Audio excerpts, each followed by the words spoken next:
Are you already dreading the holidays? Because you just absolutely know someone's gonna comment on your food choices or say something about your weight?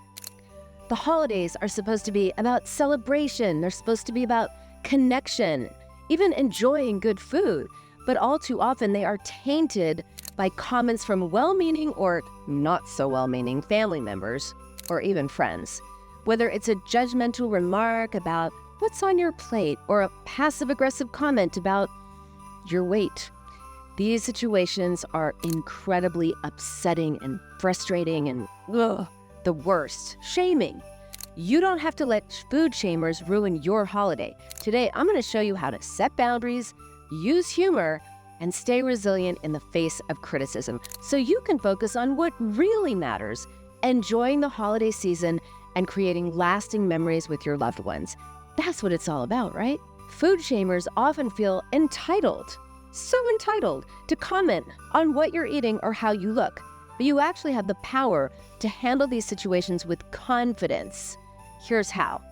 First, you gotta set clear boundaries. If someone makes comments about what you're eating or anything about your body, it's okay to let them know these topics are off limits. A simple, firm statement like, I'm not discussing what I'm eating or how much I weigh, period. That can set the tone for the rest of the interaction. Remember, you're not being difficult. You are not being, too sensitive. You're protecting your peace of mind. You can also use humor to diffuse a situation. If someone says, do you really need to eat that? You could respond with, no, but I sure do want it. Is there a problem? Humor is a great way to take the sting out of a critical comment and keep things lighthearted without escalating the situation. But what if humor isn't your style or the comment is just too hurtful to come back with a funny remark? That's where redirecting the conversation comes in. So if they bring up your weight, if they bring up what's on your plate, you can smoothly just change the subject, as in completely. If they ask, are you really gonna eat that? You could respond with, so how are things with you? This shifts the focus away from you and signals that you're not interested in discussing your food choices. You just keep changing the subject.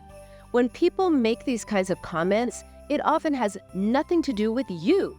Food shaming is usually a reflection of their own insecurities, their frustrations, or their misguided beliefs about health and body image.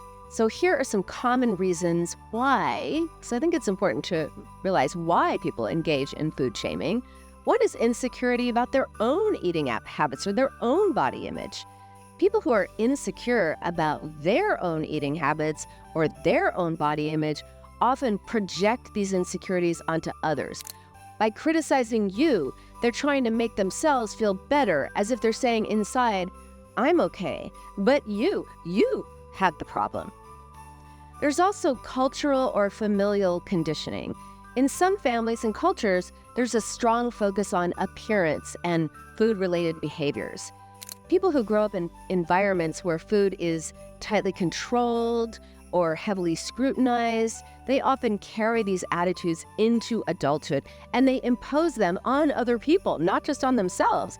It's a tradition of sorts, but not a healthy one. Then there's the misguided concern for health. Some people genuinely believe they're helping by pointing out what they perceive as unhealthy eating habits. While they might think they're encouraging better choices or somehow motivating you, their comments often come across as judgmental. By often, I mean always, they come across as judgmental and shaming. Then there's the need for control. Food shaming can be a way for people to exert control over other people. By commenting on someone's food choices, they might feel a sense of superiority or authority, especially if they see themselves as more disciplined or knowledgeable about health. And yes, I used a mocking tone for obvious reasons. Then there's just lack of awareness, lack of empathy. Some people don't realize how harmful their comments can be. What they consider helpful advice, they really think they're being helpful, is actually quite damaging. And this lack of empathy leads to insensitivity, insensitive remarks, often without any malicious intent. Then there's misinformation about nutrition. People who've been misinformed about nutrition who are full on into diet mentality believe in food myths. They believe in rigid rules about eating, and they may pass on this misinformation to other people, thinking, again, they're sharing valuable advice, when in fact, they're perpetuating harmful behaviors and harmful advice. Whatever the reasons, when food shamers criticize you for what you're eating or how you look, remember, their comments are more about their issues than about you. If you find yourself focusing on someone's hurtful comments, it's hard not to, but counter those thoughts with a more helpful perspective. Remind yourself, my worth is not determined by my appearance or by what I eat. The way you talk to yourself matters, and being kind and understanding towards yourself can help you build resilience against external criticism. So, to recap, set clear boundaries, use humor, redirect the conversation, and remember, it's not really about you, and practice self-compassion. By doing these things, you can protect your peace and fully enjoy the holiday season. The holidays should be a time of joy and connection, not a time for food guilt or food anxiety or worrying about what people are thinking when you eat or how you look. So the next time someone tries to shame you about your food choices or your body, remember, you have the power to respond in a way that honors your well-being. I'm Dr. Nina Savell Rockland, psychoanalyst and eating disorder specialist, wishing you a joyful, guilt-free holiday season.